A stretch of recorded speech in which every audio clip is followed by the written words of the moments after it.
वो नमाजी थी, वो रोजेदार थी, वो अल्लाह की इबादत भी किया करती थी।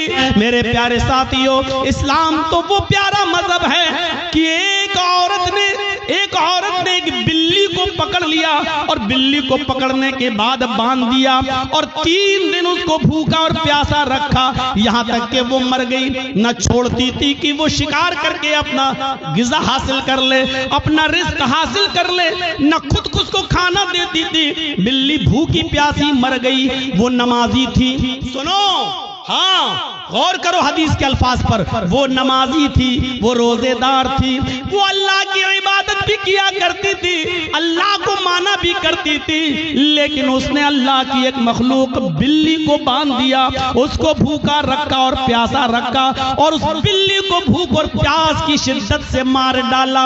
लेकिन जब ये औरत मरी तो अल्लाह ताला ने उसकी नमाजों के बदले उसको जन्नत नहीं दी, उसके रोजों के बदले उसको जन्नत नहीं दी, उसकी ज़कात और खैरात के बदले उसको जन्नत नहीं दी। अल्लाह के नबी फरमाते हैं, अल्लाह रब्बुल आलमीन ने उस औरत को जहन्नम के अंदर दाखिल कर दिया, इसलिए कि उसने बिल्ली को भूखा और प्यासा रखा था और मार दिया।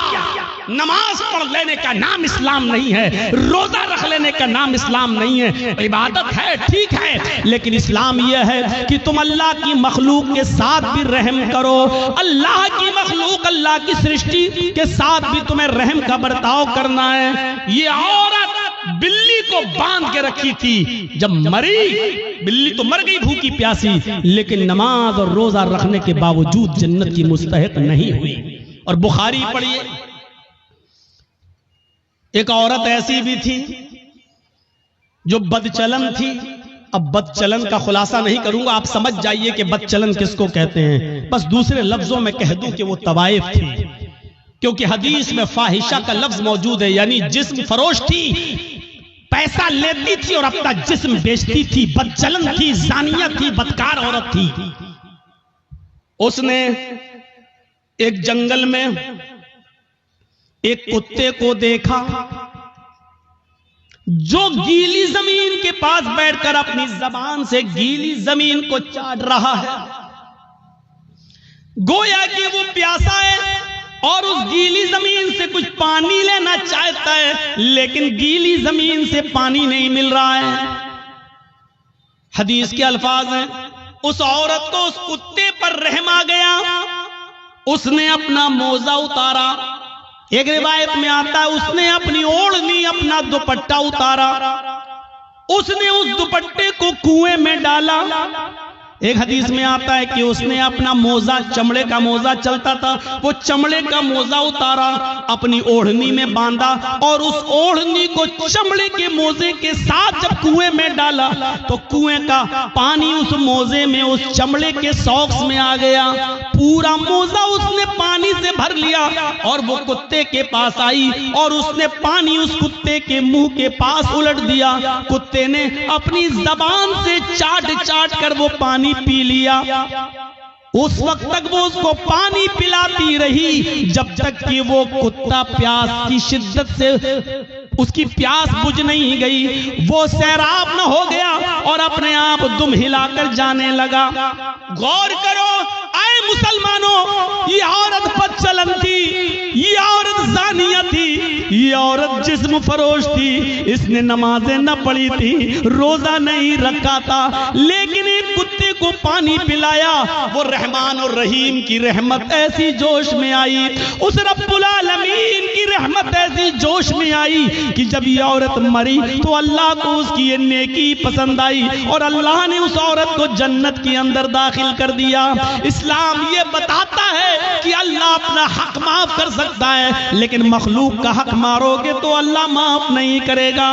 नमाजों में सुस्ती होगी, अल्लाह माफ कर सकता है, रोजे में सुस्ती होगी, अल्लाह माफ कर सकता है, लेकिन अगर आपने किसी का हक मारा है तो अल्लाह माफ नहीं करेगा जब तक कि आपका वो भाई आपको माफ न कर दे। कितने लोग बैठे हैं यहाँ पर, कितने यतीमों का हक मारे बैठे होंगे, कितना अपने भाइयों का हक मारे बैठे होंगे, और इन सब के हक नहीं भी मारे होंगे तो अपनी बेटियों का और अपनी बहनों का हक तो मारे ही होंगे। कितने लोग हैं जो ये कह के जाते हैं कि मेरे मरने के बाद मेरे बेटों के साथ साथ मेरी बेटी को भी हमारी विरासत में से कुरान और हदीस के मुताबिक हिस्सा दे देना। और कितने ऐसे लोग हैं कि बाप के मरने के बाद अपने बाप की विरासत में बेटों के साथ साथ वो अपनी बहनों को भी हक देते हैं। और कितने ऐसे भाई हैं वो मुझे बताएं खड़े होकर कि जिन्होंने अपनी प्रॉपर्टी में से अपनी बहनों को भी हिस्सा दिया हो। हाजी साहब हैं, नमाज पढ़ने जा रहे हैं, लंबी दाढ़ी है, तहज्जुद की नमाज पढ़ रहे हैं, मर गए लेकिन अपनी प्रॉपर्टी में से अपनी बहन को हक देकर नहीं गए। अरे बाप की प्रॉपर्टी में से भी हक है और भाई की प्रॉपर्टी में से भी बहन का हक है। बहन को अल्लाह ताला ने लड़की को हर तरीके से हक दिया है। बाप भी अपनी बेटी को देगा, भाई अपनी बहन को देगा, शौहर भी अपनी बीवी को देगा और बेटा है तो वो भी अपनी माँ को, बेटे की प्रॉपर्टी में से माँ को भी हक मिलेगा। एक औरत चारों तरफ से हकदार है, समझ रहे? जैसे मेरी एक बहन है, वो मेरे बाप की विरासत से भी हिस्सा पाएगी और जर्जीस को जो हिस्सा मिला है या जो हमने कमाया है और खरीदा है, प्रॉपर्टी बनाई है, जर्जीस की प्रॉपर्टी में से भी वो हकदार होगी। और वो जिस शौहर के साथ रहती है उस शौहर की प्रॉपर्टी में से भी उसको मिलेगा। और उसका जो बेटा है, बेटा अगर जमींदार है और जायदाद का मालिक है या किसी हिस्से का हकदार है तो उसमें से भी उसकी माँ यानी मेरी बहन उसमें से भी हिस्सा पाएगी। गौर करो, इस्लाम ने औरत को इतनी बुलंदियों से नवाजा है। ये मीडिया के लोग जो उछालते हैं और भागते फिरते हैं और कहते हैं कि इस्लाम ने जुल्म किया है, जुल्म किया है, जुल्म, ये जुल्म नहीं है। मुझे बताओ कि बाप की भी विरासत में से, बेटे की भी विरासत में से, भाई की भी विरासत में से और शौहर की भी विरासत में से ऐसा कौन सा मजहब है और ऐसा कौन सा संप्रदाय है जो अपने बहन, बेटी, बीवी को हक देता हो? मेरे भाइयों, ये इस्लाम है जिसने औरत को इतनी इज्जतों से नवाजा है। अगर माँ है तो कह दिया कि तेरे कदमों के नीचे तेरी औलाद के लिए जन्नत है। अगर बीवी है तो कह दिया जो तुम खाओ वो अपनी बीवी को खिलाओ, जो तुम पहनो वो अपनी बीवी को पहनाओ। खबरदार, अपनी बीवी के गाल पर कभी थप्पड़ मत मारना। एक औरत को कैसी इज्जत दी जा रही है। अगर वो किसी की बीवी है तो कहा जा रहा है खबरदार उसके गाल पर कभी थप्पड़ मत मारना। गाल पर थप्पड़ मारने का मतलब ये नहीं है कि गाल पर न मारो, पीठ पे खूब ठोको। मौलाना साहब तो कह रहे हैं गाल पे मत मारो, इसका मतलब गाल के अलावा जहां चाहो वहां मार सकते हो। गाल को बोलने का मतलब यह है कि सबसे ज्यादा नाजुक हिस्सा ये गाल होता है, यहां मारेंगे हो सकता है कि उसने अपने आप को बचाया और आंख में हाथ लग जाए, उंगली चली जाए और उसकी आंख फूट जाए। तो जब इतने नाजुक जगह पर मारने का हक नहीं दिया है तो औरत को मारने का मतलब यह ना गाल पर कि कहीं ना मारो।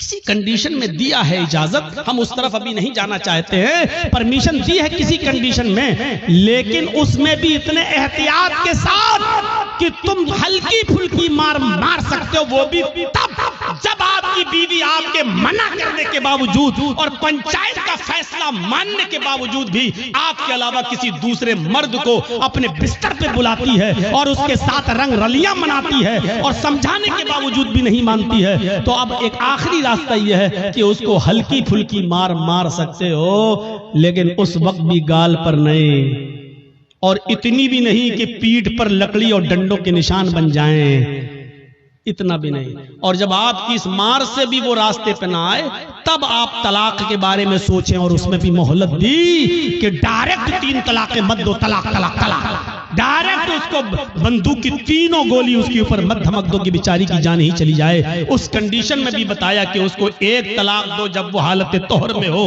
पाकी की हालत में हो, और फिर सोचने और समझने का मौका दो।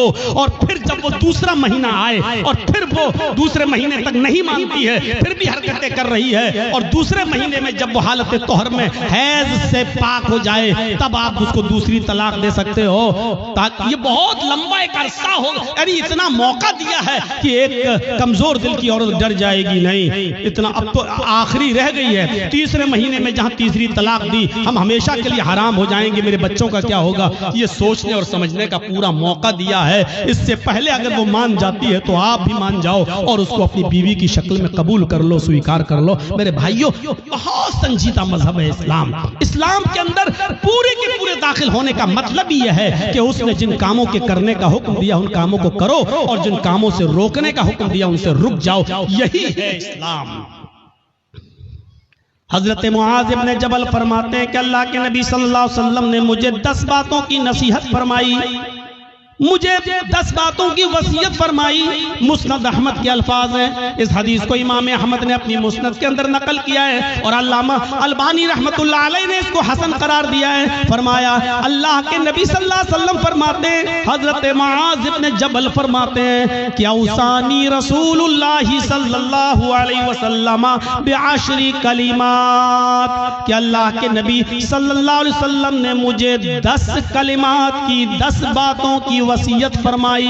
ऐ मुआज, ये 10 काम तुम कर लो, ये 10 काम तुम्हें हर हाल में करना है। मेरे भाइयों, मैं तशरीह करता हुआ चलूंगा लेकिन शायद मैं 10 तक न पहुंच पाऊं, इसलिए कोशिश करूंगा कि कम से कम 5 चीजें तो आपको बता ही दूं। अल्लाह के नबी सल्लल्लाहु अलैहि वसल्लम ने 10 चीजों की वसीयत फरमाई और 10 चीजों में पहला नाम ये लिया, ऐ मुआज ला तुशरिक बिल्लाहि शैअन इन कुतिलता हुर्रिकता। ऐ मुआज, तुम कभी किसी भी हाल में अल्लाह के साथ शिर्क मत करना, अल्लाह के साथ किसी को शरीक मत ठहराना, अल्लाह के साथ कभी किसी भी हाल में किसी को शरीक मत करना।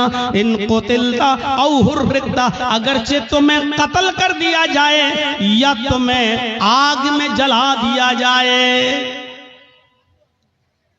अरे भाई, 1 घंटा हो गया बोलते हुए, अब तो बैठ जाओ सही से। लगता है स्प्रिंग लगा हुआ है आपके। कुतिलता, अगरचे कत्ल कर दिया जाए। शिर्क बड़ी अजीब चीज है। शिर्क अरबी में शिर्क है और इसी को अगर हिंदी में कहें तो बहु ईश पूजा, बहुदेववादियत, बहुत सी देवी और देवताओं पे आस्था रखना, बहु ईश पूजा, एक ईश्वर को छोड़कर बहुत से खुदा बना लेना, इसी को शिर्क कहा जाता है। मजबूरी की कंडीशन में इस्लाम कुफ्र की इजाजत तो देता है। एक याद रखिएगा मसला, आपकी जान जा रही हो, लोग पिस्टल लेकर खड़े हों, आप जंगल में अकेले हो, आपके दुश्मन आपको कत्ल करना चाहते हैं और आपसे कुफ्र कराना चाह रहे हैं और कह रहे हैं कि ये कुफ्र कर वरना तेरी जान ले लूंगा, तो अपनी जान बचाने के लिए कुफ्र की इजाजत तो है। मतलब अगर वो ये कहें कि अल्लाह को मानते हो, कि हाँ अल्लाह का इनकार कर, बंदूक ले कंपट्टी पर रख दे, अल्लाह का इनकार कर, आप जानते हैं ये लोग शूट कर देंगे, मार देंगे, बड़े जिद्दी लोग हैं, तो अल्लाह का इनकार करने से अगर जान बच रही है तो बचा लो। मैंने अपनी स्पीड थोड़ी कम कर दी समझाने के लिए। समझिए पहले, कुफ्र किसको कहते हैं और शिर्क किसको कहते हैं। कुफ्र भी हराम है, शिर्क भी हराम है, लेकिन कंडीशन देखिए क्या है। इस्लाम के अंदर सूअर का गोश्त भी हराम है, लेकिन अगर जान जा रही है आपकी, जान जा रही है आपकी और हलाल चीज कोई नहीं मिल रही है तो जान बचाना भी फर्ज है। अगर आपको सूअर का गोश्त मिल रहा है खाने के लिए तो इस्लाम परमिशन देता है कि अगर सूअर का गोश्त खाकर जान बच रही है तो जान बचा लो, लेकिन पेट भर के नहीं खाना है, सिर्फ उतना ही खाना है जितने में खाकर तुम्हारी जान बच सकती हो। ये कंडीशन, जान बचाना फर्ज है। लेकिन कहीं फर्ज होने के बावजूद इस्लाम कैटेगरी देखिए, मजबूरी है और जान जाने वाली है, कुफ्र से करने से तो जान बच रही है। अल्लाह के नबी फरमाते हैं कि कुफ्र से जान बच रही है तो बचा लो, लेकिन दिल से अल्लाह का इनकार मत करना। उनके मुंह पे कह देना हाँ हाँ हाँ नहीं नहीं मैं अल्लाह को मानता ही नहीं हूं, मैं अल्लाह को मानता, सिर्फ जबान से कहना, दिल में अकीदा नहीं होना चाहिए। और जब वो छोड़ दे तुम्हें तो घर पे आओगे, अल्लाह तू तो मेरे दिल का हाल जानता ही है, मैंने मजबूरी में कह दिया था, अय अल्लाह मैं दिल से तुझे मानता हूं और तेरा इकरार करता हूं, अशहदु अल्ला इलाहा इल्लल्लाह व अशहदु अन्ना मुहम्मदन अब्दुहु व रसूलुहु। आपका इस्लाम कोई फर्क नहीं पड़ेगा, क्योंकि आपने जान बचाने के लिए अल्लाह का इनकार किया। अल्लाह का इनकार करने से जान बच रही है तो बचा लो, लेकिन यहाँ कंडीशन क्या है, ला तुशरिक बिल्लाही शैअन इन कुतिलता हुर्रिकता।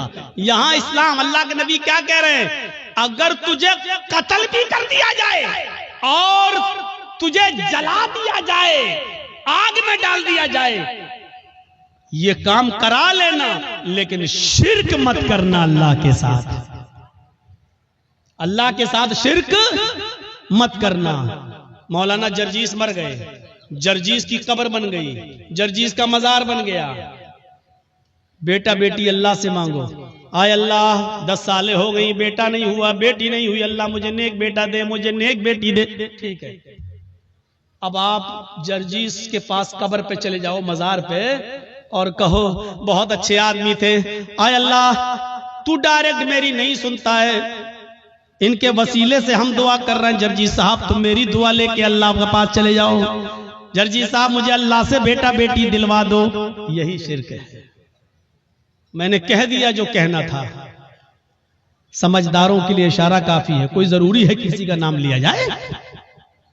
जब बगैर नाम लिए बात बन रही हो तो नाम नहीं लेना चाहिए। मेरे भाइयों, मैंने अपना नाम ले लिया और क्लियर कर दिया, यह शिर्क है कि अल्लाह को छोड़कर किसी और को पुकारा जाए, किसी और से मांगा जाए।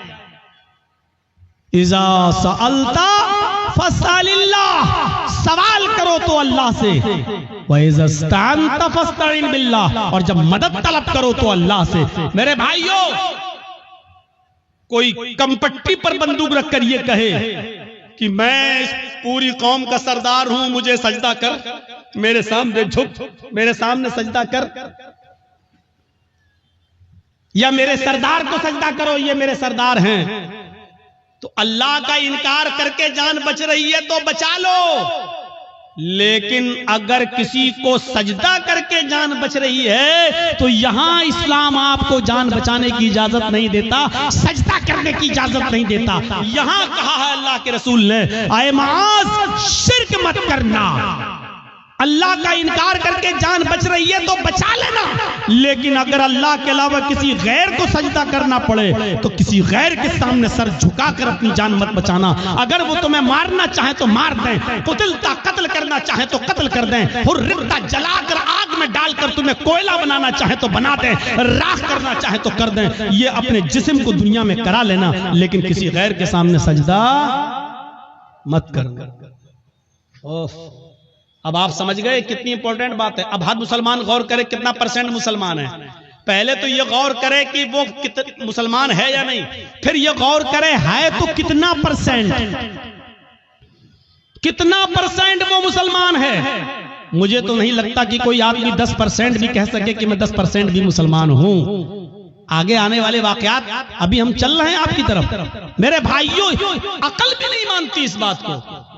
आप बताइए, आप यहां रहते हो भुलकी में और आपकी बीवी भुलकी में रहती है और आप मेहनत करने दिल्ली गए, और दिल्ली में कोई आदमी मेहनत कर रहा है, यहां से आया बेचारा और वो घूमने आया, आप ही के गांव का है भुलकी का।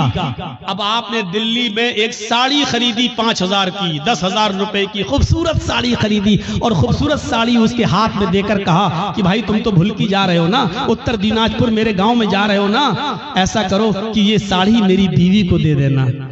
शौहर ने मेहनत की, मजदूरी की, अच्छा कमाया, और उसके बाद एक साड़ी खरीद कर अपने दोस्त को दी और कहा कि मेरे गांव में जाना और मेरी बीवी को दे देना। दोस्त घर पे आया, दरवाजे को दस्तक दी, बीवी ने दरवाजा खोला, आइए बैठिए, क्या हुआ?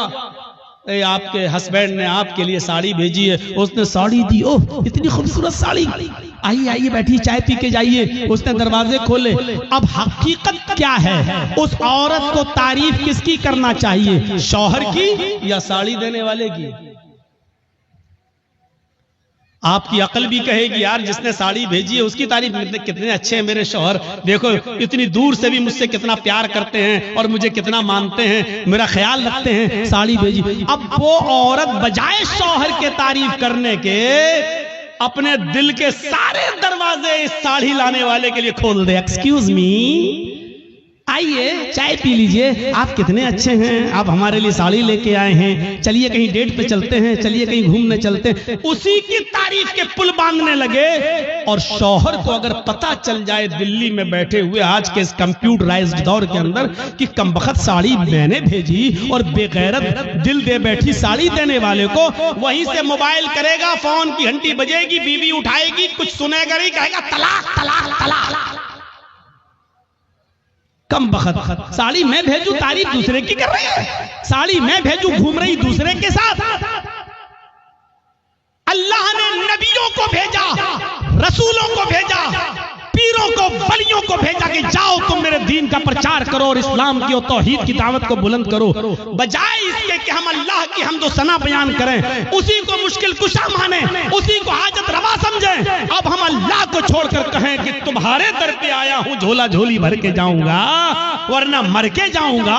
तो मेरे भाइयों, इससे बड़ी बेगैरती की बात क्या हो सकती है? जैसे एक शौहर अपनी बीवी की बेगैरती बर्दाश्त नहीं कर सकता, ऐसे ही अल्लाह भी इस बेगैरती को बर्दाश्त नहीं कर सकता कि बंदा मुझे छोड़कर मेरे ही हम ही तुम्हारे जैसे बंदों से मांगे। अरे तुमको खाने की जरूरत पड़ती है, उनको भी पड़ती है, तुम पीते हो वो भी पीते हैं, तुमको बुखार आता है उनको भी आता है, तुम्हें सर में दर्द होता है उनको भी सर में दर्द होता है, तुमको पेशाब पायखाने की जरूरत होती है उनको भी होती है। वो खुद हमारी रोजी रोटी के मोहताज हैं, वो खुद हमारे मदद के मोहताज हैं, वो तुम्हारी मदद क्या करेंगे? मेरे प्यारे साथियों, इस चीज को समझ लीजिए तो इस्लाम के अंदर पूरे के पूरे आप दाखिल हो जाएंगे। तो पहली चीज यहीं पर स्टॉप, ला तुशरिक बिल्लाहि शैअन इन कुतिलता औ हुर्रिता। पहली चीज काट दिया जाए, टुकड़े टुकड़े कर दिया जाए या जला दिया जाए, अपने आप को जला लेना, कटवा लेना, लेकिन गैरुल्लाह को सजदा न करना, शिरक मत करना। पहली चीज। दूसरी चीज, आइए नौजवानों तुम्हारे लिए बेहतरीन चीज, वला तउक़न्न वालिदैक व इन अमराकन तखरुज मिन अहलिका व मालिक। कभी किसी भी हाल में अपने पेरेंट्स की, अपने माँ बाप की नाफरमानी मत करना, उनके साथ बुरा सलूक मत करना, उनका दिल कभी मत दुखाना। आगे वाले जुमले मेरे भाइयों हमारी आंखें खोल देंगे। वही नमराकन तखरुज मिन अहलिका व मालिक, अगर जे तुम्हें तुम्हारे वालिदैन, तुम्हें तुम्हारे माँ और बाप दोनों तुम्हारे घर से, अपने घर से नहीं, वो तो घर है ही, तुमने मेहनत करके जो घर कमाया है और बनाई है बिल्डिंग, और तुमने जो शादी की है, अगर वो तुम्हें हुक्म दें कि तुम अपने घर से निकल जाओ, तो अपने बाप का हुक्म मानते हुए तुम्हें अपना घर छोड़ना पड़ेगा। वो अहल, अगर वो कहें कि तुम अपने अहल वयाल, बीवी बच्चों को भी छोड़ दो और भागो यहां से, तो तुम्हें अपने माँ बाप की बात मानकर अपने बीवी बच्चों को भी छोड़ना पड़ेगा। ये एक अलग मसला है कि अगर बाप गलती पर हो और बेटे की गलती ना हो। मैं अभी इस तरफ नहीं जाना चाह रहा हूं, मैं सिर्फ ये बताना चाहता हूं कि माँ बाप का मकाम कितना बड़ा है और वालिदैन की अहमियत कितनी बड़ी है। अल्लाह के नबी कह रहे हैं, घर तुम्हारा, तुमने मेहनत करके कमाया बनाया, ठीक, लेकिन अगर तुम्हारे बाप कहे जर्जीस जाओ यहां से, हटो, जर्जीस को अपनी कमाई वाला घर छोड़ना पड़ेगा, बाप का हुक्म मानते हुए। ये तुम्हारी बीवी बड़ी नाफरमान है, अल्लाह की नाशुक्री है, छोड़ो इसको, चलो, हमें छोड़ना पड़ेगा। और इसकी एक मिसाल मैं आपको देना चाहता हूं, जरा सुनिएगा। हजरत इब्राहिम अलैहिस्सलातु वस्सलाम अपने बेटे इस्माईल अलैहिस्सलातु वस्सलाम से मुल्क शाम में मिलने के लिए गए। दरवाजे को दस्तक दी, उनकी बीवी ने दरवाजा खोला। जरा सुनिएगा, बड़ा दिलचस्प वाकया है, मैंने आहिस्ता स्पीड कम कर दी है ताकि आपको समझाऊं। इब्राहिम अलैहिस्सलाम अपने बेटे से मिलने गए, दरवाजे को दस्तक दी, बहू ने, बेटे की बीवी ने दरवाजा खोला, और जैसे ही दरवाजा खोला तो क्या देखिए, सामने एक बूढ़ा आदमी खड़ा है। अस्सलाम वालेकुम। का वालेकुम अस्सलाम। कहा मुझे इस्माइल से मिलना है। बीवी को नहीं मालूम कि ये मेरे ससुर हैं, लेकिन ससुर को मालूम है कि ये मेरे बेटे इस्माइल का घर है और ये उसकी बीवी है, लेकिन बता नहीं रहे कि मैं तुम्हारा ससुर हूं। कहा कि बेटी मुझे तुम्हारे हस्बैंड से मिलना है, मुझे तुम्हारे शौहर से मिलना है। कहा कि वो तो जंगल में शिकार करने गए हैं, घर में खाने पीने को कुछ नहीं था, इसलिए वो जंगल में चले गए, शिकार करके लाएंगे, शाम को गोश्त आएगा तब हांडी पकेगी। अच्छा ऐसे हालात हैं तुम्हारे घर के? का बहुत बुरे हालात हैं। गौर करना जुमले पर। हाँ बहुत बुरे हालात हैं। बेटी तुम्हारे घर की गुजर बसर कैसी चल रही है? तो जवाब दिया बहुत बुरी, भूखमरी की नौबत है। सुबह खाने को मिल जाता है तो शाम को भूखे सोते हैं, और शाम को अगर खा लेते हैं तो सुबह भूखे उठते हैं और शाम तक कुछ नहीं मिलता। बहुत बुरी कंडीशन है मेरे घर की। इब्राहिम अलैहिस्सलाम जाने लगे, कहने लगे बेटी जब तुम्हारे हस्बैंड घर पे आ जाएं, अब सुनो, जब तुम्हारे हस्बैंड घर पे आ जाएं तो उनसे कहना कि एक ओल्ड मैन आया था, एक बूढ़ा आदमी तशरीफ लाया था, उसने तुम्हें सलाम कहा है और कहा है कि अपने घर की चौखट बदल दो, तुम्हारे घर की चौखट ठीक नहीं है। चौखट समझते हैं ना? वो घर का मेन गेट का जो दरवाजा होता है, चौखट, जिसमें आदमी अंदर घुसता है घर के दरवाजे से, वो चौखट। अपने हस्बैंड से कहना कि तुम्हारे घर की चौखट अच्छी नहीं है, ठीक नहीं है, इसको बदल दो। ये कहकर इब्राहिम अलैहिस्सलाम चले गए और उनकी बीवी घर की चौखट देख रही है। ये बुढ़ा सटिया गया क्या? ये बुढ़े को पागल है क्या? कितनी अच्छी चौखट है, मजबूत चौखट है, गर्मियों में हवा आती है, सर्दियों में धूप आती है, वो कह रहा है कि तेरी चौखट खराब है। ये बुढ़ा सटिया गया। शाम को जब इस्माइल अलैहिस्सलाम घर पे आए, और नौजवानों सुनो, अपने माँ बाप को खून के आंसू रुलाने वालों, अपनी माँ को रुलाने वालों, अपने बाप को सताने वालों, सुनो। इब्राहिम अलैहिस्सलाम का बेटा इस्माइल जब घर पे आया गोश्त लेकर, बीवी बनाने लगी, वो बनाते बनाते कहने लगी इस्माइल आज एक बुढ़ा आदमी आया था। इस्माइल अलैहिस्सलाम ने कहा अच्छा कोई जरूरत रही होगी बेचारे को? कहा नहीं, उसने तुम्हें सलाम कहा है, समझ गए कि सलाम अगर कहा है तो वो मेरा बाप है। अच्छा ऐसी ऐसी शक्ल थी? कि जी। बूढ़ा आदमी आया था? जी। सलाम कहा मुझे? जी। कहा अच्छा और क्या कहा? कहा उसने मुझसे कि अब जब तुम्हारे शौहर घर पे आ जाएं, हस्बैंड घर पे आ जाएं, तो उनसे कहना कि तुम्हारे घर की चौखट ठीक नहीं है, उसको बदल दो। बुढ़ा सटिया गया था। इस्माइल अलैहिस्सलाम ने कहा अच्छा उसने कुछ पूछा था तुमसे? कहां पूछा था कि घर में गुजर बसर कैसी चल रही है, तो मैंने कह दिया कि अच्छी नहीं चल रही। जो सच्चाई थी बता दी, सुबह खा लो तो शाम को नहीं मिलता, शाम को खा लो तो सुबह नहीं मिलता। उन्होंने कहा बस यही तुम्हारा जुमला सुनकर, यही वर्ड सुनकर उन्होंने कहा कि अपने घर की चौखट बदल लो। क्या मतलब? कहा मेरी बीवी, उन्होंने जब ये देखा कि तुमने अल्लाह का शुक्र अदा नहीं किया, जब पूछा कि घर की गुजर बसर कैसी चल रही, तो तुम्हें कहना चाहिए था कि अल्हम्दुलिल्लाह, अल्लाह ने मुझे जिस हाल में रखा है अल्लाह का शुक्र है, बस जिंदा हूँ, और अल्लाह मुझे जिस हाल में भी रखे मैं हमेशा उसके दिए हुए रिस्क पर खुश हूँ। वो जिस हाल में भी मुझे रखता है मैं उसकी दिए हुए रिस्क पर मैं राजी हूँ और खुश हूँ। तुम्हें ये जुमले कहना चाहिए था, लेकिन तुमने अल्लाह की नाफरमानी कर दी। तुमने ये कह दिया कि मुझे अच्छी जिंदगी नहीं मिल रही है, मैं बड़ी तंगदस्ती में अपनी जिंदगी गुजार रही हूं। मेरे बाप ने सोच लिया कि तुम अल्लाह की नाफरमान बंदी हो।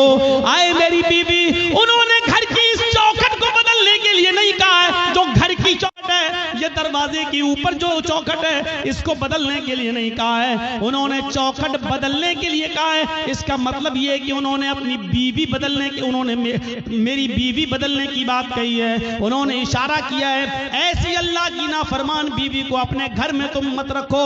क्यों ऐसी औरत को अपने घर में रख रहे हो जो अल्लाह की नाशुक्रगुजार बंदी है? लिहाजा तुम अल्लाह की शुक्रगुजार बंदी से निकाह करो, नाशुक्र औरत को तलाक दे दो। आए मेरी बीवी, मैं अपने बाप का हुक्म मानकर तुम्हें तलाक देता हूं। हूं क्योंकि मैं अपने बाप की नाफरमानी नहीं कर सकता। तुम मेरी ज़ौजियत से बेदखल हो रही हो, मैं तुम्हें छोड़ रहा हूं, मैं तुम्हें तलाक दे रहा हूं। उस जमाने में तलाक का जो प्रोसीजर था उस हिसाब से उन्होंने तलाक देकर अपनी बीवी को जुदा कर दिया, अपने बाप की बात मानते हुए। आज के जमाने में कोई लड़का अपने बाप की बात मानेगा? अरे बाप की बात तो छोड़ो, शादी के 2-4 महीने के बाद वो ऐसा बीवी का गुलाम होता है कि फिर अपनी अम्मा से कहता है चुप चुप तू नहीं समझेगी। कोई बात हो रही है, कहता है तू नहीं समझ, तू बीच में क्यों बोलती है, तू नहीं समझेगी। उसको कह रहा है कि तू नहीं समझेगी। उस मां से जो बचपन में तेरे रोने से समझ जाती थी कि तू दूध के लिए रो रहा है या तेरे कांधे में या पेट में दर्द है, जो बचपन में तेरी चीख और तेरे रोने की आवाज से पहचान लेती थी कि तुझे भूख लगी है या तेरे जिस्म के किस हिस्से में दर्द है, तो उस डॉक्टर से, अल्लाह की कसम मां से बड़ा कोई डॉक्टर दुनिया में पैदा नहीं हुआ।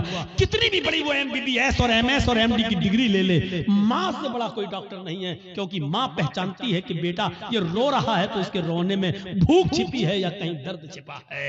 मेरे भाइयों, उस मां से कहते हो तुम, उस मां से कहते हो कि तू नहीं समझेगी, जो बचपन में तेरे रोने की आवाज से समझ जाया करती थी। जब तू बोलना नहीं जानता था तो जानती थी कि तू क्या चाहता है, तू तेरा इरादा क्या है, तेरे पेट में दर्द है या तेरे जिस्म में दर्द है या तेरे सिर में दर्द है, वो उस वक्त तुझे समझती थी। और आज तू इतना बड़ा हो गया है, आज इतना अक्लमंद हो गया है, आज तेरी पोजीशन इतनी ऊंची हो गई है कि तू अपनी मां से इतनी जुर्रत और इतनी हिम्मत कि अपनी मां से कहता है तू नहीं समझेगी। ओफो, हजरत इब्राहिम अलैहिस्सलाम ने दूसरी शादी कर ली, फिर 1-2 साल के बाद फिर अचानक घर में आए इब्राहिम। इस्माइल फिर शिकार खेलने के लिए गए थे, दरवाजे को दस्तक दी, वो दूसरी बीवी निकली, दरवाजा खोला, कहिए चाचा कैसे आना हुआ? कहा मुझे तुम्हारे हस्बैंड से मिलना है। कि वो तो नहीं है, जंगल में गए शिकार करने के लिए। अच्छा, तुम कैसे रह रही हो? अल्हम्दुलिल्लाह, गुजर बसर कैसी चल रही है? अल्लाह का शुक्र है, अल्लाह ने जिस हाल में भी रखा है हर हाल में अल्लाह की तारीफ है। फरमाया मेरी बेटी, जब तुम्हारे शौहर घर पे आ जाएं तो उनसे कहना कि एक बूढ़ा आदमी आया था, उन्होंने सलाम कहा है और चलते चलते उसने ये वसीयत नसीहत की है कि अपने घर की चौखट को बरकरार रखना, इसको बदलने की जरूरत नहीं है। घर की चौखट ठीक है। ये औरत भी कहती है बुढ़ा सटिया गया, बदलने की तो कोई बात ही नहीं हो रही। इस्माइल अलैहिस्सलाम जब घर पे आए तो बीवी ने पूरी बात बताई। इस्माइल अलैहिस्सलाम खुश होकर कहने लगे मेरी बीवी वो मेरे बाप थे और घर की चौखट तुम हो। उन्होंने कहा बरकरार रखना, इसका मतलब ये कि अपनी बीवी को अच्छी तरीके से रखना, ये अल्लाह की बड़ी नेक और फरमाबरदार बंदी है। बाप की तमन्ना ये होती थी कि हमें जो है मेरे बेटे को अच्छी बहू बीवी मिले, मुझे अच्छी बहू मिले। और जहां बेटों के हक हैं बाप के ऊपर, वहां हक एक ये भी है कि वो अच्छी और दीनदार लड़की से शादी कराए। आज किन से शादियां करा रहे हो अपनी बेटियों की? माँ बाप। पहली बात तो माँ बाप को बेचारों को तो अब देखने का मौका ही नहीं मिलता है। अब तो लड़के और लड़कियां खुद ही सेट कर लेते हैं। अब तो माँ बाप बेचारे उनकी बात मान लेते हैं। अगर नहीं मानेंगे तो ये लड़की मेरी बेटी मेरी नाक कटा के रख देगी और मुझे बदनाम कर देगी, इसलिए जहां चाह रही है वहां कर दो बस। अब तो ये है। तो मेरे भाइयों हम गौर करें, जहां थोड़ी बहुत इंसानियत बाकी है, थोड़ा बहुत दीन बाकी है, जहां की औलाद आज भी शादी के मामलात अपने माँ बाप के ऊपर छोड़ देते हैं, वो जरा गौर करें उनके माँ बाप की अपने बच्चों की शादियां किस जगह करा रहे हैं। हजरत उमर फारूक के पास एक शख्स आया, अपने बेटे की शिकायत करने लगा कि मेरी औलाद ऐसी, मेरा बेटा ऐसा, मेरा कहना नहीं मानता। हजरत उमर फारूक ने उसके बेटे को बुलाया और बाप के सामने इतना डांटा कि तुम्हें शर्म नहीं आती? अपने बाप को सताते हो, अपने बाप की नाफरमानी करते हो, अपने बाप को रुलाते हो, तुम्हें शर्म आनी चाहिए। बहुत कोई डांटने के बाद बेटे ने कहा कि अमीरुल मोमिनीन हो गई बात? कहा मैंने तुम्हें समझा दिया है कि आपने बेटे का हक तो बता दिया, बेटों के ये बाप के साथ ये करें ठीक है, लेकिन बाप के ऊपर भी बेटे का कुछ हक है कि नहीं? हजरत उमर ने कहा हाँ है। जब वो पैदा हो तो उसको अच्छी तरबियत दे, 7वें दिन उसका अकीका करे और अच्छा नाम रखे और जब बेटा बड़ा हो जाए तो उसकी दीनदार अच्छे घराने में, नेक घराने में उसकी शादी करा दे। ये है बाप का हक औलाद पर। तो उस बच्चे ने कहा, लड़के ने, अमीरुल मोमिनीन मेरे बाप से पूछो इसने इन तीनों कामों में से कौन सा काम मेरे साथ किया है। जब मैं पैदा हुआ 7वें दिन का था तो मेरा अकीका नहीं किया। नाम मेरा रखा, तो जानते हो इसने नाम मेरा क्या रखा? अरबी में ऐसा लफ्ज बताया जिसका उर्दू में तर्जमा होता खटमल। इसने मेरा नाम रखा खटमल। और तीसरा, जब मैं बड़ा हुआ तो शादी करा दी एक मजूसी लड़की के साथ। एक अनपढ़ जाहिल गवार जो जानती नहीं है कि शौहर का हक क्या है, इसने एक नाफरमान औरत के साथ मेरी शादी करा दी। तीनों काम इसने नहीं किए। फिर हजरत उमर फारूक ने बाप को डांटा, कहा बेटे की शिकायत करते हो, अपनी गलती नहीं बताते हो कि तुम्हारी गलती क्या है। तुमने जब अपनी औलाद का हक अदा नहीं किया तो अब भुगतो, देखो, और अब ये सारे जुल्म और ज्यादती सहो, अब तो तुम्हें सहना पड़ेगा। मेरे भाइयों, एक सहाबी रसूल हैं, अपनी माँ को खाने काबा का तवाफ करा रहे हैं। उनकी माँ पैरों से लंगड़ी है। अल्लाह महेशमी ने अपनी किताब मजमाउज़ ज़वाइद के अंदर इस वाक़े को नकल किया है, जरा गौर से सुनिएगा। उनकी माँ आंखों से अंधी है, पैरों से लंगड़ी है, बूढ़ी है। कहने लगी, बेटा मुझे खाने काबा का तवाफ करा दे, मेरे बेटे मुझे उम्रा करा दे, मेरे बेटे मैं तवाफ करना चाहती हूँ। उसके बेटे ने अपनी माँ को पकड़ा और खाने काबा तक ले गया, सवारी का इंतजाम किया और ले गया। और खाने काबा पहुंचने के बाद वो चूंकि पैरों से लंगड़ी थी, आंखों से अंधी थी, इसलिए वो चल नहीं सकती थी। इसलिए बेटे ने उसको अपनी पीठ के ऊपर लाद लिया। इस जमाने में व्हील चेयर चलती हैं, उस जमाने में व्हील चेयर भी नहीं थी। उसने अपने कांधे पर, अपनी पीठ पर अपनी माँ को लाद लिया। उसने 1 चक्कर पूरा किया, 2 चक्कर पूरे किए, 3 चक्कर पूरे किए, 4 चक्कर, 5 चक्कर, और 5वें चक्कर को पूरा करने के बाद जब 6ठा चक्कर लगाने लगा तो उसकी मुठभेड़ हो गई। वो टकरा गया हजरत उमर फारूक रज़ी अल्लाह ताला अन्हु से, अपनी पीठ पर अपनी माँ को लादे हुए, और अपनी माँ अपने हजरत उमर से टकरा गया। हजरत उमर ने कहा, ठीक ठीक ठीक, चलिए, सलाम हुआ, सलाम वालेकुम, वालेकुम अस्सलाम। जब उसने 6 चक्कर 7 चक्कर पूरे कर लिए तो हजरत उमर के फारूक के पास आया। हजरत उमर ने कहा, माशाअल्लाह, अपनी माँ की बड़ी खिदमत कर रहे हो तुम। इस बूढ़ी माँ को तुमने तवाफ कराया अपनी पीठ पर लाद कर। ये हंसते हुए कहने लगा, अमीरुल मोमिनीन मेरी माँ आंखों से अंधी है, इसलिए बर्तन में खुद धुल देता हूँ। मेरी बीवी नहीं है, मेरी माँ इसी कपड़ों में लैट्रिनों पेशाब कर लेती है, इसलिए कि वो लंगड़ी है, वो चल नहीं पाती है, और जब मैं घर पे नहीं होता हूँ तो इसी में वो गंदगी कर लेती है। अमीरुल मोमिनीन मैं अपनी माँ का पेशाब और पैखाना भी साफ करता हूँ, अपने माँ के कपड़े भी धुलता हूँ, और आज मेरी माँ ने कहा कि मुझे तवाफ करा दे तो मैं उसको यहाँ तक ले आया और मैंने अपनी पीठ पर लाद कर अपनी माँ को तवाफ भी करा दिया। ऐ अमीरुल मोमिनीन, क्या मैंने अब भी अपनी माँ का हक अदा नहीं किया? क्या मेरी जिम्मेदारी पूरी हो गई? क्या मैंने अपनी माँ का हक अदा किया या नहीं? हजरत उमर फारूक की आंखों में आंसू आ गए और रोते हुए कहने लगे, चलो यार, जाओ अपने घर और अल्लाह की इबादत में अपनी जिंदगी गुजारो। उसने पीछा करते हुए कहा, अमीरुल मोमिनीन मैंने मसला पूछा है, आपको जवाब देना होगा। फरमाया, क्या पूछते हो?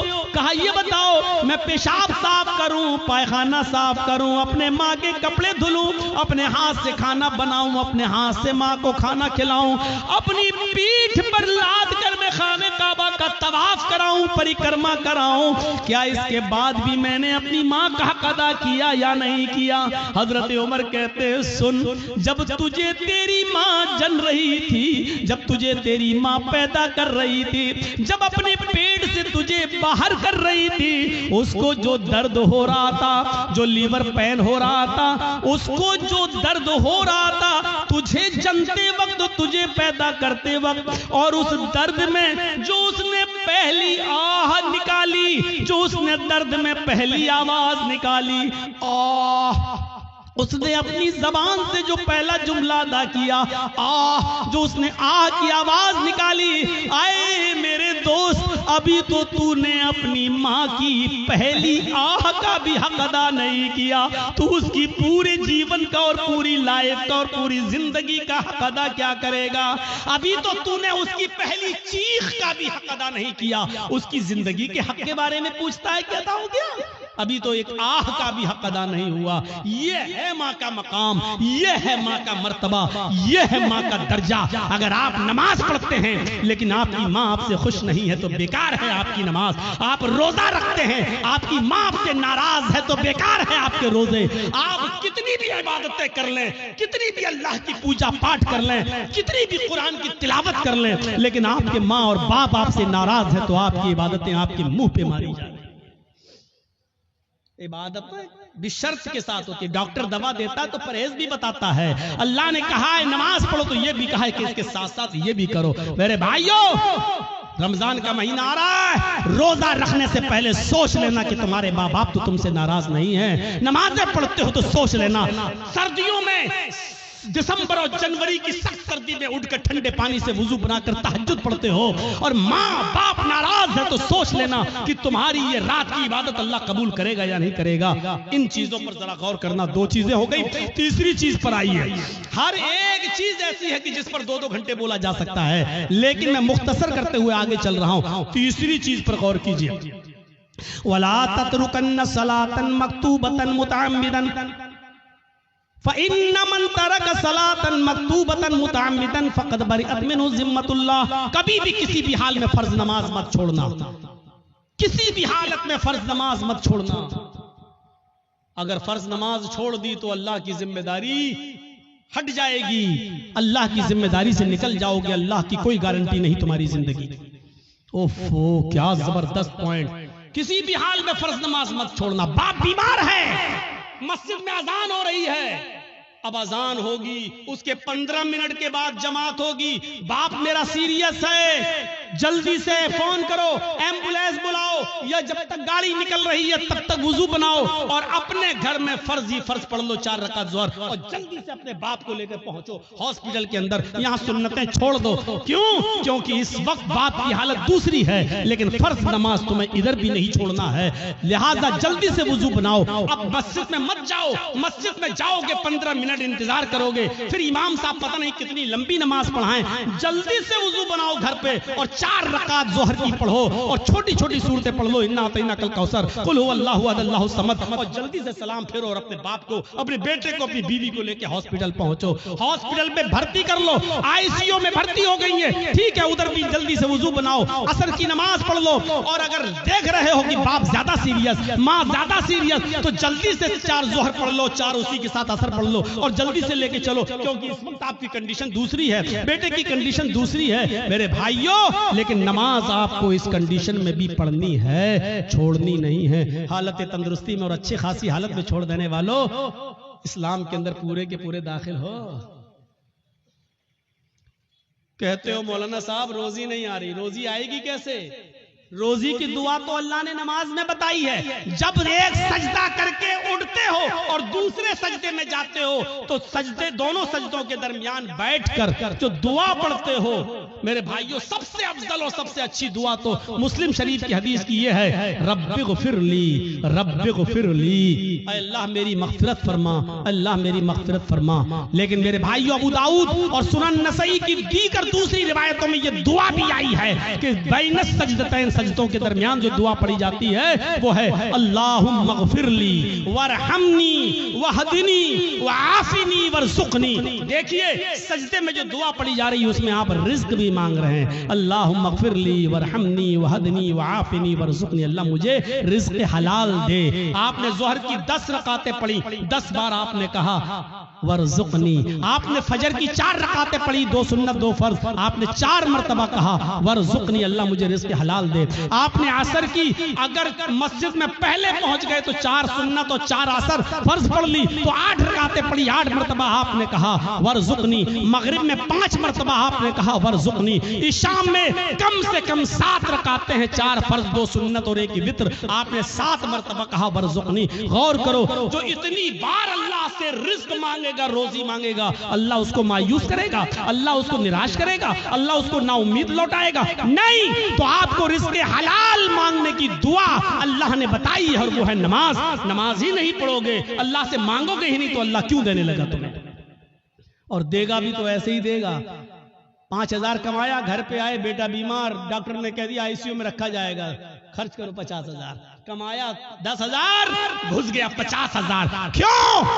अल्लाह ने कहा वमन आरज़ा अन ज़िक्री फ़इन्न लहू मईशतन ज़न्का, तुम मेरे जिक्र से एराज करोगे, हम तुम्हारी रोजी को तंग कर देंगे।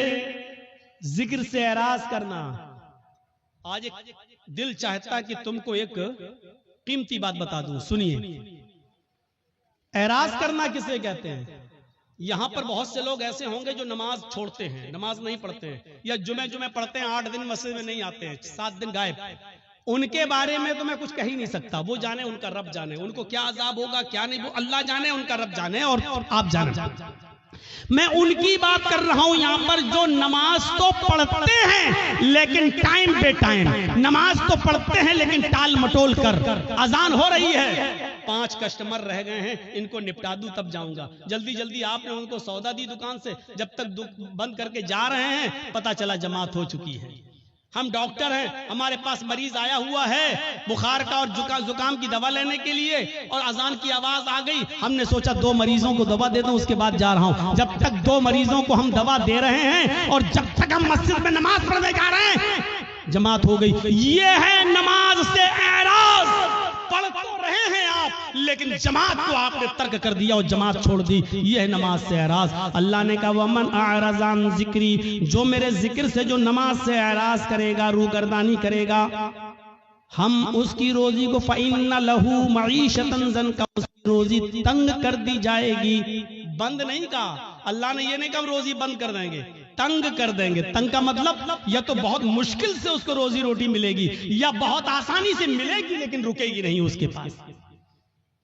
आज कितने लोग हैं ऐसे, मौलाना साहब बहुत कमाता हूं लेकिन बरकत नहीं हो रही है, मौलाना साहब 1 लाख रुपया महीना कमाता हूं लेकिन रुकता नहीं है, कभी इसको कैंसर, कभी उसको टीबी, कभी इसको बीमारी, बीमारियों ने घेर लिया, लगता है कोई जादू टोना कर रहा है। अरे अल्लाह के बंदे, एराज तो समझ ले, एराज किसको कहते हैं? वमन आरज़ा अन ज़िक्री, जो मेरे जिक्र से नमाज से एराज करेगा।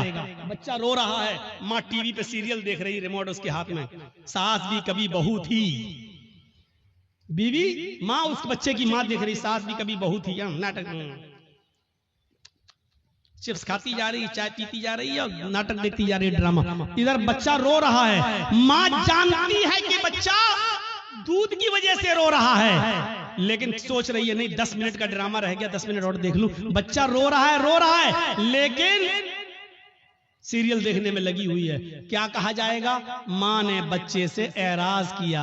जब सीरियल खत्म हो गया, माँ ने बच्चे को उठाया और दूध पिलाया। देखिए दूध पिला रही है लेकिन फिर भी उसने अपने बच्चे से एराज किया, रूगर्दानी की अपने बच्चे के साथ। इसको कहा जाता है एराज करना। आदमी नमाज तो पढ़ रहा है लेकिन मरीजों को पूरा देखने के बाद आ रहा, जमात खत्म हो गई। नमाज तो पढ़ रहा है लेकिन दुकान के सारे कस्टमर को निपटा के आ रहा है, जमात खत्म हो गई। इसको कहा जाता है एराज करना।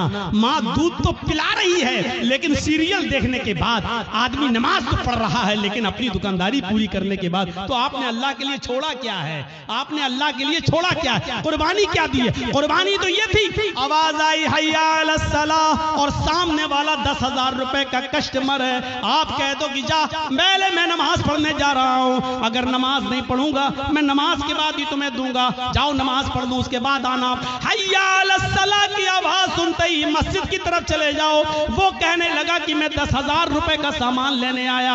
आपने कहा 10,000 रुपए की परवाह नहीं है, रज़्ज़ाक़ वो है, रोजी रोटी देने वाला वो है, रोजी रोटी देने वाली तेरी जात नहीं अल्लाह की जात है। आपने 10,000 के कस्टमर को ठुकरा दिया और आप मस्जिद में नमाज पढ़ने चले गए। ये है नमाज। ला ततरुकन्न सलातन मक्तूबतन मुताम्मिदन, कभी भी किसी भी हाल में कसदन और जानबूझकर तुम फर्ज नमाज को तर्क मत करना।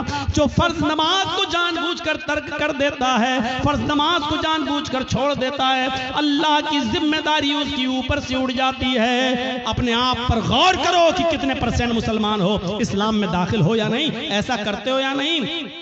अब तो बड़ा मुश्किल हो जाएगा। अक्सर लोग हमारे भाई यहाँ बैटरी वाला रिक्शा चलाते हैं बेचारे, अब पैसेंजर को लेके जा रहे हैं रिक्शे पे, अजान की आवाज आई हय्या अलस सलाह, उसको वहीं रिक्शा रोकना पड़ेगा, फौरन मस्जिद में भागना पड़ेगा। मौलाना साहब क्या करें? हाँ सुन लो, उलमा की मौजूदगी में फतवा आपके सामने दे रहा हूं, और ये फतवा मेरा नहीं, अब्दुल्ला इब्ने बास का फतवा है, शेख सालेह अल उसैमीन का फतवा है। और फतवा यह है कि हर वो नौकरी, हर वो बिजनेस, हर वो कारोबार हराम है इस्लाम के अंदर जिस कारोबार की वजह से और जिस बिजनेस की वजह से आपकी नमाज छूट रही हो। इस्लाम में उस कारोबार को हुर्मत हराम करार दिया गया है। ऐसे कारोबार को इस्लाम ने हराम करार दिया है जिस कारोबार की वजह से आपकी नमाज तर्क हो रही। नमाज ही नहीं तो फिर मुसलमान किस बात का, नमाज ही नहीं तो फिर इस्लाम का मानने वाला किस बात का। तो मेरे प्यारे साथियों, हम बहुत बेबाक हैं अपने अंदाज में। मैंने कह दिया, हर वो बिजनेस, हर वो कारोबार, हर वो नौकरी, चाहे वो बैंक की नौकरी हो, चाहे वो सरकारी जॉब हो या प्राइवेट जॉब हो। मौलाना साहब मेरा मालिक बहुत बदमाश है, हमें नमाज पढ़ने की इजाजत नहीं देता है। छोड़ दो, रज़्ज़ाक़ अल्लाह ताला है, वो प्राइवेट कंपनी का मालिक रोजी देने वाला नहीं है। अल्लाह एक दरवाजा बंद करता है तो 100 दरवाजे खोलता है। मेरे भाइयों, इस अकीदे के साथ नमाज पढ़िए और इस तौहीद के साथ नमाज पढ़िए। और चौथी चीज और बताऊंगा मेरे भाइयों, 10 चीजों पे हम नहीं चल पाएंगे। चौथी और आखिरी चीज मैं इसलिए बताऊंगा क्योंकि आज हमारी नौजवान नस्ल इसकी तरफ भाग रही है, इसलिए ये भी सुन लो। वला तशरबन खमरन फइन्नहु रअसु कुल्लि फाहिशतिन, और आए मास, कभी किसी भी कंडीशन में शराब मत पीना, इसलिए कि शराब हर बुराई की जड़ है।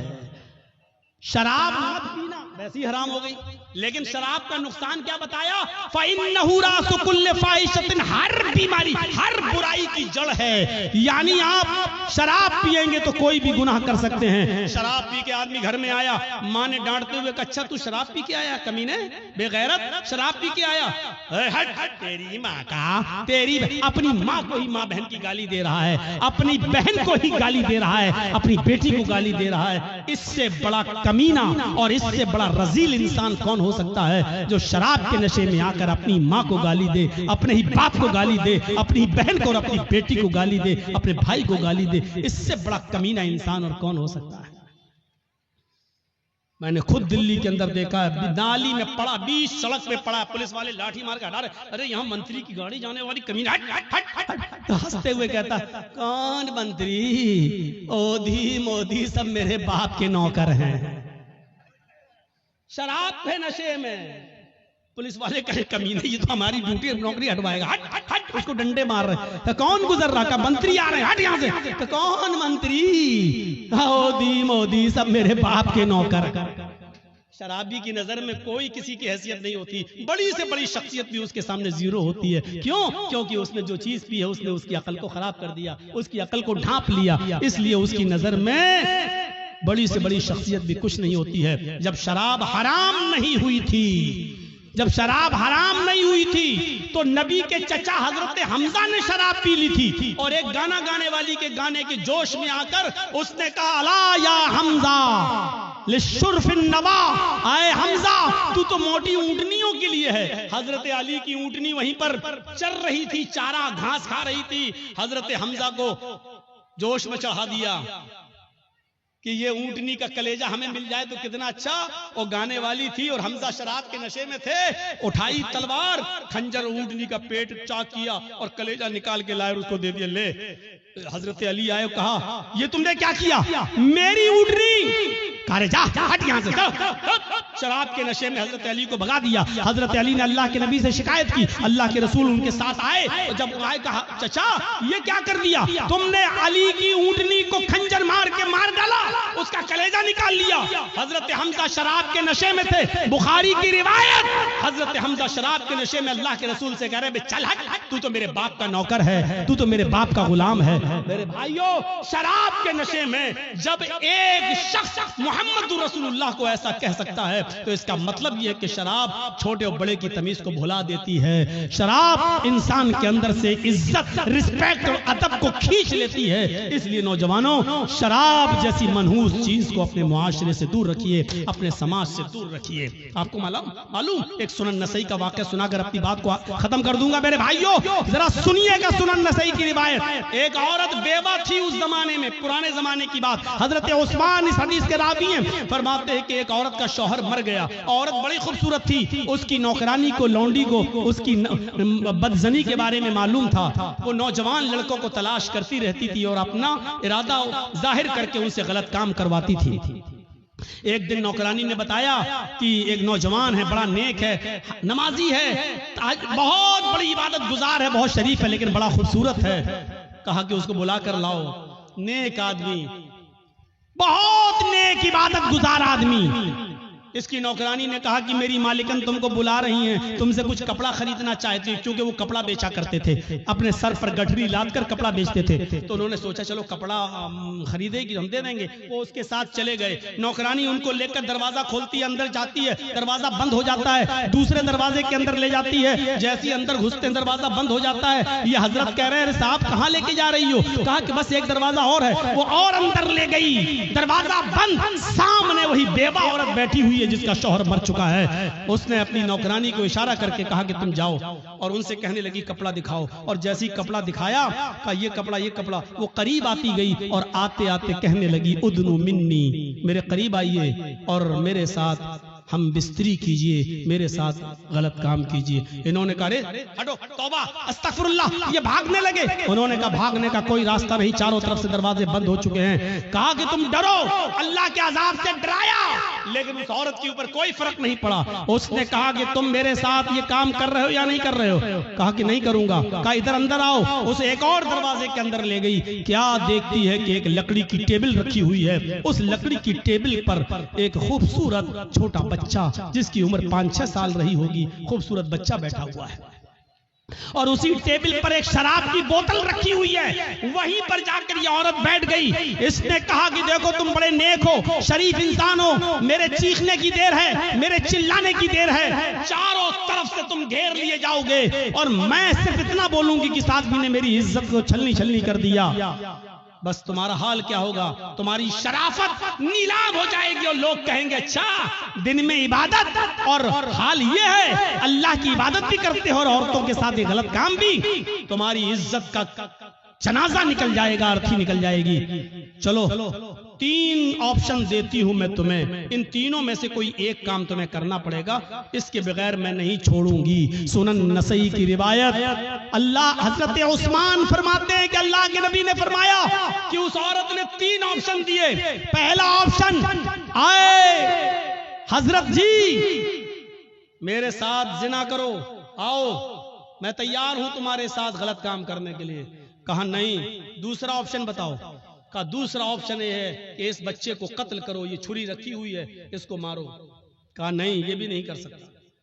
तो कहा फिर शराब पियो, ये पूरी बोतल जो रखी हुई है इसको पी लो और जाओ, मैं तुम्हें जाने दूंगी। 3 काम में से कोई एक काम तुम्हें करना है। इन्होंने नजरें आसमान पे डाली। कहा अल्लाह, जिना करना भी हराम, कत्ल करना उससे बड़ा गुनाह, सबसे बड़ा गुनाह कत्ल। इस बच्चे ने मेरा क्या बिगाड़ा जो इसको मैं मारूं? कत्ल नहीं कर सकता। उससे छोटा गुनाह यह है कि औरत मुझे बुरे काम के लिए उकसा रही है कि बुरा काम कर लो, मैं ये भी नहीं कर सकता। और अल्लाह, मैं कत्ल भी नहीं कर सकता, ये भी नहीं कर सकता कि इसके साथ मुंह काला करूं।